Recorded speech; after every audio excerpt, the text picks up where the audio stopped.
Belgium, AP, on whether and how to implement a gas price ceiling to stem the energy crisis brought on by Russian President Vladimir Putin's invasion of Ukraine and his plan to cut off gas supplies to the EU at will. European Union leaders were divided as they entered a two-day meeting on Thursday. Volodymyr Zelenskyy, the president of Ukraine, is scheduled to address the 27 national leaders via video conference from Kyiv at the summit's opening and stress the necessity of unwavering EU unity in confronting Russia. Zelenskyy is expected to ask for continued assistance to see his country through the winter.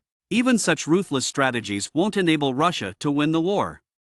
They simply increase Ukraine and its allies' resolve and fortitude, he told the Berlin parliament. At EU headquarters, where leaders will switch on their own heat in planned late-night discussions with little guarantee of a joint energy strategy's success, the impending cold season will also be front and center.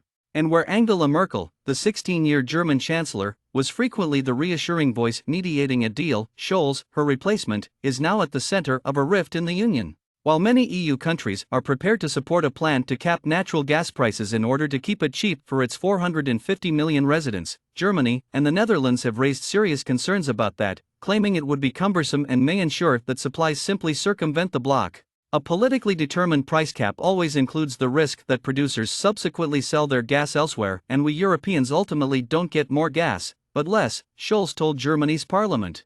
I'm confident that nations like the United States, Canada, and Norway, which support Ukraine with us, have a stake in keeping energy prices in Europe reasonable. The availability of natural gas and the incentives for governments and consumers to save it could be harmed by such market interventions, according to Germany and the Netherlands. Diplomats predicted that a proposal for the EU to pool its gas purchases and initiatives to strengthen solidarity with the member states most impacted by the rising cost of energy would find much greater support. More measures are already being evaluated by diplomats.